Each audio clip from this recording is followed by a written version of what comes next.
Well, the probability that we will actually take these measures to reduce CO2, it's happening in the United States, although the current administration has been far from a leader. Individual states, especially California, have introduced laws, and some of them are on track. But it's extremely difficult, and it will require very costly investments. Not all of this comes free of charge. People complain that India and China were exempted from the Kyoto Accords, and they need to be included. In fact, some of the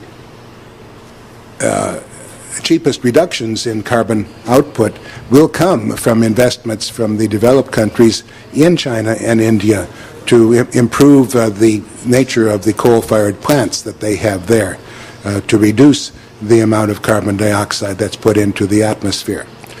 So whether we can do this, I don't know.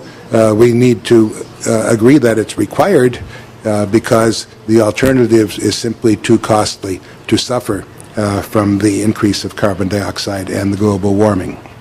Now, another question, nuclear power plants and their relation to nuclear weapon proliferation. There's very little relationship between a power plant and proliferation to terrorists because the fuel itself is low-enriched uranium. There's some relationship with the enrichment plants, but more to proliferation to additional states. A country does not need to have an enrichment plant to have a nuclear power industry. And in my opinion, they could buy nuclear fuel in advance. It's a very small part of the cost of nuclear power, and so the interest cost to buy it in advance, several years in advance, to have an assured supply is small. Without reprocessing, the spent fuel is highly radioactive, not easy to steal, and reprocessed by terrorists. So if we respect the Non-Proliferation Treaty and we take measures to increase our adherence to it and to punish people who violate the treaty.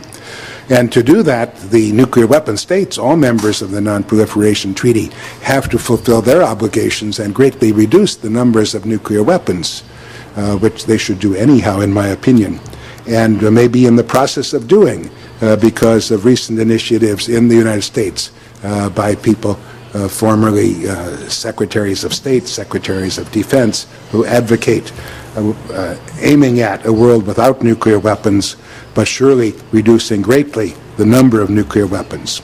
So I think that the great expansion of nuclear power will not increase the proliferation of nuclear weapons.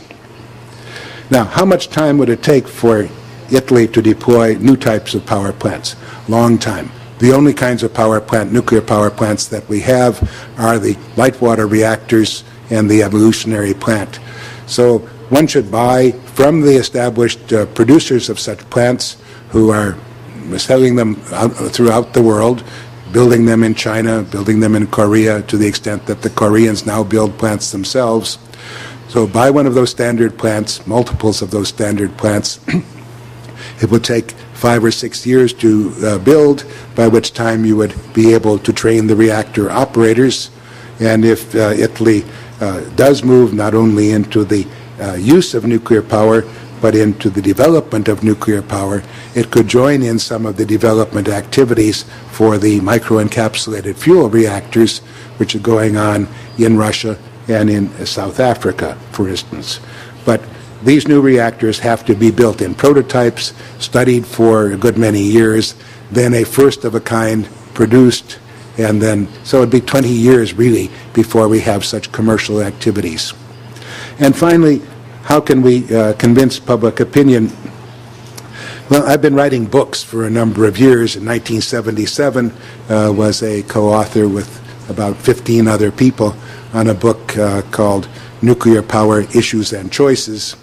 And then with Georges Charpak in 1997 of a book called Feu follet et champignons nucléaires, that is, unrealized fears, graveyard fires, and nuclear mushroom clouds that directly attacks the question and the differences between nuclear power plants and nuclear weapons.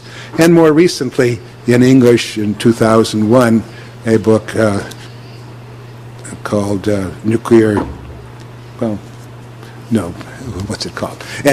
Megawatts and Megatons, with varying subtitles. And in 2005, again with Georges Charpak and Vanessa Journet, in French, a book called De Chernobyl on Chernobyl, which addresses this question.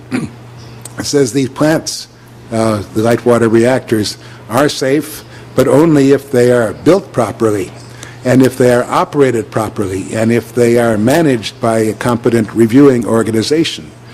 Because we had an accident in 1979, which fortunately did not spew any measurable amount of radioactivity into the environment, but which lost much of the radioactivity from the reactor core contained in the reactor building. And that kind of accident would not be good. Reactors are a lot safer since then.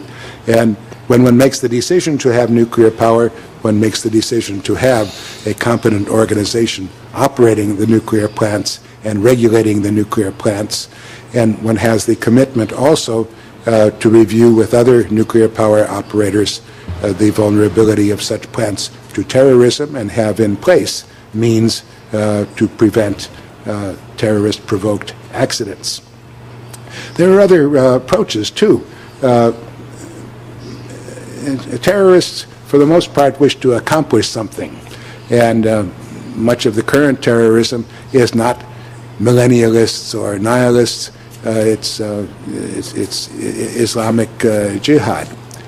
And those people, follow rules. They may not be our rules, but their religious leaders lay down standards for them. And so just as India and Pakistan have agreed not to attack one another's nuclear reactors, it would be good to have the religious authorities put some things off limits for terrorist activity. And I think nuclear plants are among the first on that list. Thank you. Ho visto ancora una mano alzata o sbaglio a questa parte? Sì, prego Luigi Paganetto. Another hand raised, Luigi Paganetto. If your point about the relation between the price of oil and demand is in some extent disputable. In some extent, you have been in the past looking at an experience during 16 and 17 in which the high price of oil has been the basis for an increase of R&D in the oil industry. First point.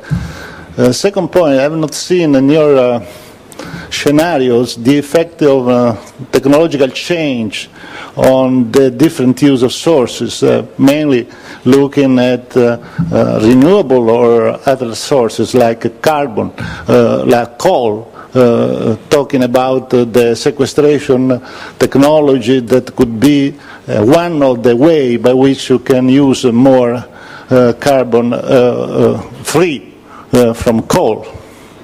These are the 2 points. Thanks.